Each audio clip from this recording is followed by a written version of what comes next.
Leadership qualities అంటే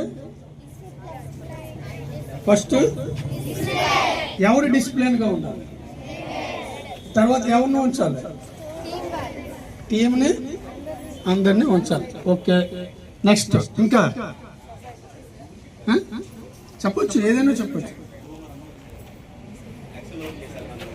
leadership qualities improvement చేసుకోవాలి. రెండోది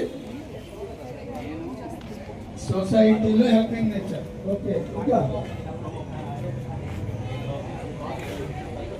ఇంకా సోషల్ సర్వీస్, ఇంకా హెల్పింగ్ నేచర్ చెప్పారు, సోషల్ చెప్పారు, డిసిప్లిన్ చెప్పారు, ఇంకా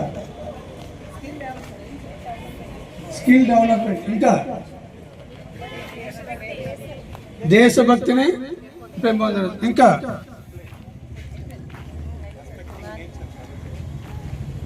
రెస్పెక్టింగ్ నేచర్ అని మాస్టర్ క్లూ ఇచ్చారు. ఇంకా ఇంకా చెప్పాలి, రావట్లేదు సమాధానాలు. ఏంటి? ఫస్ట్ లీడర్షిప్ క్వాలిటీని పెంచుకోవడంతో పాటు పరస్పర అవగాహన. ఏంటి అవగాహన?